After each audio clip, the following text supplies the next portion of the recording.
سورۃ النساء کی آیت نمبر 142 142 سورہ نساء کا 21واں رکوع اور 5ویں پارے کا آخری رکوع۔ اللہ رب العالمین نے ارشاد فرمایا، ان المنافقین یخادعون اللہ وہو خادعوہم۔ اس کا ترجمہ کرنے سے پہلے ایک بڑی دکھ کی بات آپ کی خدمت میں عرض کرتا ہوں۔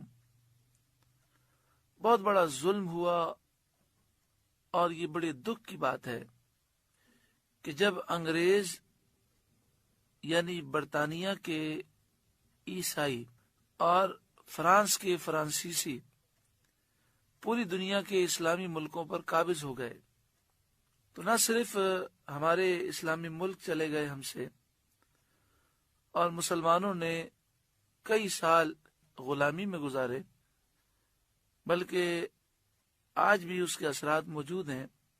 ہمارے ساتھ اتنا بڑا ظلم ہوا کہ فرانسیسیوں نے اور انگریزوں نے جہاں جہاں قبضہ کیا، ہمارے دین کے معاملات کو بگاڑنے کی کوشش کی، مسلمانوں کے عقائد اور نظریات خراب کرنے کی کوشش کی۔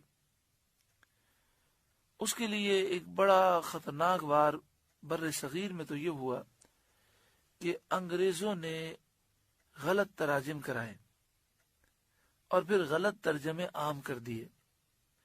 اس کا نتیجہ یہ ہوا کہ اگر کوئی شخص قرآن پاک کی طرف جائے گا بھی تو قرآن تو نور ہے، قرآن کی آیتیں نہیں بدلی جا سکتی، لیکن ترجمہ لوگوں نے غلط کر دیا۔ اب وہ غلط ترجمہ پڑے گا، غلط ذہن بن جائے گا، تو بجائے اس کے کہ وہ ہدایت اور نور پائے، وہ گمراہ ہو جائے گا۔ تو غلط ترجمے عام کیے گئے اور پھر غلط تفسیریں عام کی گئیں۔ لوگوں کا ایک ذہن ہوتا ہے کہ وہ قرآن کا ترجمہ پڑھ لے اور ساتھ میں جو تفسیر لکھی ہوتی ہے اسے پڑھ لے، اگر وہ غلط بھی ہے تو وہ سمجھتا ہے یہ قرآن پاک ہے، حالانکہ بہت سی غلط تفسیریں عام ہو گئیں۔ اعلی حضرت امام اہل سنت کو اللہ جزائے خیر عطا فرمائے، ان کے درجات بلند فرمائے، انہوں نے اس دور میں وہ ترجمہ کیا جو مثالی ترجمہ ہے، بڑا عالیشان ترجمہ ہے۔ قرآن و حدیث و تفاسیر کا خلاصہ آپ نے اس ترجمے میں جمع کر دیا، اور اس ترجمے کا نام رکھا کنز الایمان، ایمان کا خزانہ۔ تو جو غلط تراجم ہیں اس میں سے ایک ترجمہ اس آیت کا بھی غلط کیا گیا۔ پہلے غلط ترجمہ سماعت کریں، اور سماعت کرنے سے پہلے ایک اپنے ذہن میں سوال پیدا کریں۔ اگر کوئی شخص یہ کہے کہ اللہ تعالیٰ دھوکہ دیتا ہے، نعوذ باللہ من ذالک، اللہ تعالیٰ دھوکہ دینے سے پاک ہے۔ دوسری بات، اگر کوئی آپ سے یہ کہے کہ فلاں نے اللہ کو دھوکہ دے دیا یا فلاں اللہ کو دھوکہ دیتا ہے، تو آپ یہی کہیں گے اللہ کو کوئی دھوکہ دے ہی نہیں سکتا۔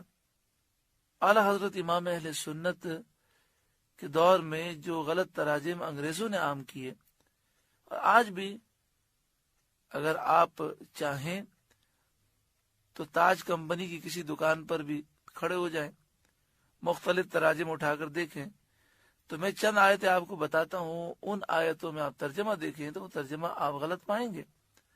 آپ کی مسجد میں، آپ کے گھر میں بسا اوقات تراجم غلط ہوں گے۔ تو یہ 5ویں پارے کا آخری رکوع ہے، اس کی پہلی آیت ہے۔ جو غلط ترجمہ کیا گیا وہ اس طرح کیا گیا، ان المنافقین یخادعون اللہ، بے شک منافقین اللہ کو دھوکہ دیتے ہیں۔ اس سے یہ تاثر عام مل گیا کہ منافقین اللہ کو دھوکہ دیتے ہیں۔ یہ تاثر سے یہ ذہن بنا کہ اللہ کو کوئی دھوکہ دے سکتا ہے، حالانکہ یہ بات نہیں ہے، اللہ کو کوئی دھوکہ دے ہی نہیں سکتا۔ تو اعلی حضرت امام اہل سنت نے اس کو ترجمہ کیا، بے شک منافق لوگ اپنے گمان میں اللہ کو فریب دیا چاہتے ہیں، یعنی منافقین اللہ کو دھوکہ دینے کی کوشش کرتے ہیں اپنے گمان میں، اللہ تعالیٰ کو تو کوئی دھوکہ دے نہیں سکتا۔ دوسرا، وَهُوَ خَادِعُهُمْ، اس کا ترجمہ جو غلط کیا گیا وہ یہ کہ اللہ انہیں دھوکہ دیتا ہے، نعوذ باللہ من ذالک، اللہ تعالیٰ دھوکہ دینے سے پاک ہے۔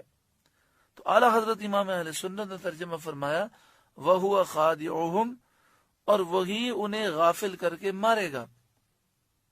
اسی طرح آپ دیکھیں جو تیسرا پارہ ہے، تیسرے پارے میں جہاں ثلاثہ ہے وہاں پر ایک آیت ہے وَمَكَرُوا وَمَكَرَ اللَّهُ وَاللَّهُ خَيْرُ الْمَاكِرِينَ۔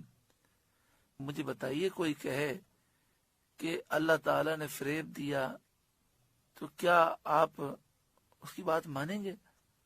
اب انہوں نے ترجمہ کر دیا وَمَكَرُوا وَمَكَرَ اللَّهُ، کافروں نے فریب دیا، اللہ نے فریب دیا، واللہ خیر الماکرین، اور اللہ بہترین فریب دینے والا ہے، نعوذ باللہ من ذالک، توبہ استغفر اللہ۔ اور اعلیٰ حضرت امام اہل سنت کا ترجمہ دیکھیں تو اس میں خفیہ تدبیر کا لفظ ہے، اللہ نے خفیہ تدبیر فرمائی، کتنا پیارا ترجمہ ہے۔ کروڑوں رحمت نازل ہوں اعلیٰ حضرت امام اہل سنت کے مزار پر انوار پر، اللہ تعالی ہمیں وہاں کی حاضری نصیب فرمائے۔ اسی طرح مذاق کرنا، ٹھٹا کرنا، ہنسی کرنا، اللہ تعالیٰ ان چیزوں سے پاک ہے۔ سورہ بقرہ کی آیت نمبر 15، اللہ یستہزئ بہم، اس کا ترجمہ کر دیا گیا کہ اللہ ان سے ٹھٹا کرتا ہے، بعض نے کر دیا اللہ مذاق کرتا ہے، بعض نے کہا اللہ تعالیٰ ہنسی کرتا ہے، نعوذ باللہ من ذالک۔ پھر اس کا نتیجہ کیا ہوا؟ نتیجہ یہ ہوا کہ انٹرنیٹ پر بہت ساری ویب سائٹ بن گئی۔ عیسائیوں نے ویب سائٹ بنا کر یہ اعتراض کیا کہ یہ اگر اللہ کا کلام ہے تو یہ تو اللہ کی توہین کر رہا ہے۔ مسلمان تو اللہ کو یہ مانتے ہیں کہ اللہ دھوکہ دیتا ہے، فریب کرتا ہے، اللہ تعالیٰ ہنسی کرتا ہے، ٹھٹا کرتا ہے، مذاق کرتا ہے۔ تو اس کا جواب یہی دیا گیا کہ یہ ترجمے غلط ہیں۔ بس عرض یہ ہے کہ اللہ سے دعا مانگیں، اللہ تعالیٰ ان کافروں کی سازشوں کو ناکام بنائے، صحیح ترجمہ اور صحیح تفسیر عام ہو جائے۔ ان المنافقین یخادعون اللہ، بے شک منافق لوگ اپنے گمان میں اللہ کو دھوکہ دینا چاہتے ہیں، فریب دینا چاہتے ہیں، کیونکہ حقیقت میں تو اللہ کو فریب دینا ممکن ہی نہیں ہے۔ یہاں پر ایک سوال پیدا ہوتا ہے کہ منافقین تو اللہ کو مانتے تھے، منافقین اللہ کی توحید کو بھی مانتے تھے، اللہ کو وحدہ لا شریک بھی مانتے تھے، منافقین اللہ کے سوا کسی کی پوجا بھی نہیں کرتے تھے، اللہ کے سوا نہ کسی کو الہ مانتے نہ خدا مانتے۔ منافقین نبی اکرم صلی اللہ علیہ وآلہ وسلم کے بے ادب تھے، دل میں حضور کی محبت نہیں رکھتے تھے، حضور کی تعظیم و توقیر سے دور تھے، اور مسلمانوں کے دلوں میں وسوسے پیدا کرنے کی کوشش کرتے، کبھی حضور کے علم پر اعتراض کرتے، کبھی حضور کی شان پر اعتراض کرتے۔ یہ منافقوں کی علامتیں ہیں اور یہ منافقوں کا طریقہ ہے۔ تو سوال یہ ہے کہ منافقین تو اللہ کو مانتے تھے، تو یہ کیا اس آیت کے معنی ہوئے کہ بے شک منافق لوگ اپنے گمان میں اللہ کو فریب دیا چاہتے ہیں، اللہ کو فریب دینا چاہتے ہیں؟